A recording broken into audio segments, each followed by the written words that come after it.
What's good, everybody? Welcome back to i6 News, where we break down the latest sneaker drops, collabs, and everything happening in the culture. Bangkok's Carnival has a Saucony running collab. Thailand's footwear market is rapidly growing, and Carnival, a homegrown chain founded in 2010, has grown right alongside it, recently cracking into the mainstream sneaker scene through a string of collabs with ASICs. With that growth has come expansion, with Carnival tapping into the global rise of run clubs by forming its own Carnival running line about a year ago. So it only makes sense that they would branch out with another running shoe collab, this time with Saucony on the Endorphin Speed 5 silhouette. The sneaker draws inspiration from the transition between daylight and nightfall, executed in a clay-like monochrome Dusk Terra colorway. Silver split-up Carnival text runs across the toes, matched by silver Saucony logos and additional co-branding on the insoles. Designed for race day and high-performance runs, the Endorphin Speed 5 features an engineered mesh upper and a full-length semi-rigid nylon plate sandwiched between two layers of responsive Power Run PB foam. It also incorporates speed roll technology, a midsole geometry designed to propel runners forward. The Carnival Running Saucony Endorphin Speed 5 Dusk Terra drops globally on April 22nd via the Carnival app and carnivalbkk.com. Retail is set at about $200.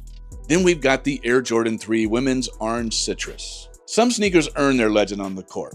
The Jordan 3 Citrus earned its legacy in a vault back in 2007, a period when the Jumpman was quietly experimenting with unexpected lifestyle colorways far removed from the OG palette. Jordan Brand's LS Era unveiled a women's sample featuring a crisp white leather upper dipped in vibrant orange citrus elephant print. The pair never made it to retail, shelved and forgotten by everyone except the sneaker community, where it quietly became one of those Grail references that collectors passed around in forums and messages for years. The only known public survivor, a single sample that landed in the hands of Index Portland, the legendary consignment shop with a habit of surfacing product the rest of the world never got to see. For nearly 2 decades, that was the closest anyone could get to owning the Jordan Citrus 3.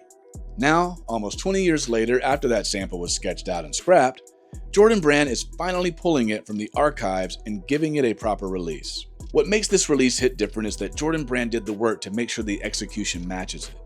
Start with the upper, as the Jordan 3 is dressed in tumbled leather, a textured, slightly pebbled finish that carries a richness you don't get from the smoother leather used on the more standard releases. It's the kind of material choice that separates a thoughtful drop from a mass market one. From there, the same bold graphic elephant print texture that defines every great Jordan 3 is now drenched in the warm orange citrus colorway that takes over the overlays and collar. It pops against the clean white base without screaming for attention, the way a well-designed sneaker should. The red Jumpman on the tongue is a small detail but an important one that gives a quiet callback to the fire red DNA that runs through the Jordan 3 lineage, grounding the colorway in the model's heritage while letting the orange do the talking. Gray TPU support pieces frame the midfoot on both sides, adding structure and a neutral counterweight to keep the palette from tipping into chaos. Lastly, an orange accented outsole ties the whole thing together. This is what it looks like when a sample that spent almost 20 years collecting dust finally gets the release it was always owed. The craft was there in 2007, now the world gets to wear it.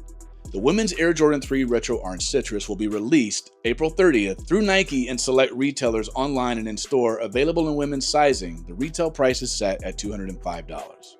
Air Jordan 6 Cap and Gown. The story behind the series, Jordan Brand introduced the Cap and Gown series in 2018 with the Air Jordan 11. A blacked-out take on the most formal-looking Jordan silhouettes ever made, arriving just in time for graduation season. The following year, in 2019, the Air Jordan 13 carried the theme forward with the same all-black premium aesthetic, solidifying Cap and Gown as one of the most intentional and culturally connected annual releases in the Jordan Brand lineup. From 2020 through 2025, the series went quiet, paused during the years when milestone ceremonies looked very different for students and families around the world. Now in 2026, the Cap and Gown theme is back in a major way.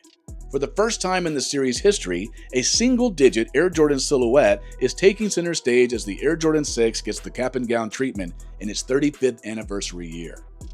That combination of legacy, occasion, and timing makes the Cap and Gown 6s one of the most meaningful drops of the year and a natural next chapter for a series built around celebrating life's biggest moments. The Cap and Gown 6s open with a black nubuck base that runs across the entire upper, setting a clean and elevated foundation for everything built on top of it. From there, Jordan Brand layers in satin black patches across the toe, lace, side panels, and tongue stabilizer, giving the Jordan Cap and Gown 6s a premium finish that feels more dressed up than your average retro. What makes the cap and gown colorway truly stand out under the right lighting is the reflective white piping that outlines each satin window. Adding a subtle but striking contrast to all black construction, the reflective gray accents carry that same energy onto the jagged midsole, a detail that rewards the eye without breaking the shoe's refined tone. Completing the look on the cap and gown 6 Jordans is Nike Air branding on the heel, a deliberate nod to the Air Jordan 6's 35th anniversary and a callback to the silhouette's original 1991 form. The Air Jordan 6 cap and gown drops in the sleek black on black colorway on April 30th for a retail suggested price of $215. Alright, now let's move on for some Reebok. 90s footwear designs are always a category ripe for revisitation, but Reebok has poured out several retro efforts to meet that moment in the past few years. Marking a new high point for their maximalist turn-of-the-century styles, rather than coming in just one vertical, it's been a cross-category endeavor, tapping the Shaqnosis low in basketball and the preseason in football alongside the continuing presence of various lifestyle staples. The shoe in the middle of that pack, the preseason, recently spawned a sibling in the modern catalog, as the Brutus Low from its initial product family began its own retro journey. An era-accurate two-piece began that path, quickly followed by a modernized black and yellow that, you guessed it, played into Pittsburgh Steelers sensibilities. Now the Brutus tries on the most lifestyle-forward arrangement yet, blending together calming tones of jade and green. Whether that proximate appeal or just the soothing layout on its own merits catch your eye, the Reebok Brutus Low in Light Fog will be available on April 30th, retailing for $130. Nike is expanding its ACG footprint with the introduction of the Nike ACG Sagama, a new trail-focused silhouette engineered for the most demanding terrain on Earth, designed for ultra-marathons, steep alpine routes, and long technical days in the mountains. The Sagama marks the most rugged entry in the all-conditions running lineup to date. It arrives as the next evolution of the trusted Sagama series, but with a wider fit, enhanced traction, and updated cushioning tuned specifically for long-distance runners who push into the wild. Central to the design is the exposed ZoomX foam placed directly underfoot, offering Nike's highest energy return at 85% while keeping the weight low for extended mileage. It pairs with Cushlon 3.0 for added stability on uneven ground, giving the model a more supportive ride than typical long-distance racers. A Vibram Mega Grip outsole handles wet and dry surfaces with confidence, using an updated lug pattern and strategic rubber placement for durability and directional control. A 4-foot rock plate protects against sharp landings on jagged trails, while a reshaped heel bump helps with precise foot placement during climbs and descents. Fit and function also take a noticeable step forward. A roomier trail-specific last allows more space in the toe box, while a new adaptive gaiter reduces debris entry over long hours on dirt. Extra padding in the tongue and heel improves comfort deep into the ultramarathon distances, and an internal fit band provides dependable lockdown on technical traverses. The Sagama was refined through extensive feedback from Nike's All Conditions Racing Department, a group of 22 elite trail athletes who tested the silhouette in race conditions around the world, often logging 400 miles per pair. Their input shaped everything from cushioning balance to lug geometry. Set within Nike's ACG's legacy of bold, mountain-ready design, the ACG Sagama blends decades of trail experiences with the brand's broader running innovation. It will release on April 30th via Nike.com and select retailers. Are we at a new high point for the hybrid Jordan? We'll almost assuredly never reach full agreement among the fan base on the validity of non-retro J's. But on a literal level, the stock has never been higher. Jaunt through Nike.com and you'll be face to face with offshoots new and old. From trendier fare like the CMFT era, fresh cuts like the Spizike Low, and bring back efforts like the Son of Mars. The Jordan Legacy 312 Low is a low-key part of that overall mosaic, broadening the scope from silhouettes centered around Jordan's winning ways to pay homage to his early career by blending together the three models enumerated in its title along with the Alpha Force Low.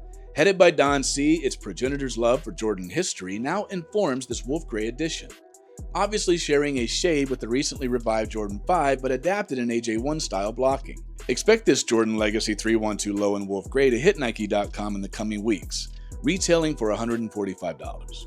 Alright, let's talk slides. 8 months have passed since Bad Bunny stepped onto the set of Late Night with Seth Meyers while wearing an undisclosed pair of Adidas original slides. The unreleased design is called the Adidas Stone Slide, The latest installment in Bad Bunny's ongoing partnership with the Three Stripes draws inspiration from the numerous caves found across Puerto Rico. Clad in earth tones, the laceless silhouette features a rock-reminiscent build that blends nature, performance, and style. Likely developed in the same creative brainstorms as the impending Bad Bo 1.0, the unnamed slides have previously popped up via Bad Bunny's social channels. The silhouette features a similar aesthetic to now canceled once popular Yeezy slides, although it skews towards a more traditional look within the Three Stripes catalog. The top of the foot is partly covered by a single-piece component, donning carved-out three stripes. Serrated stripes run the length of the footbed.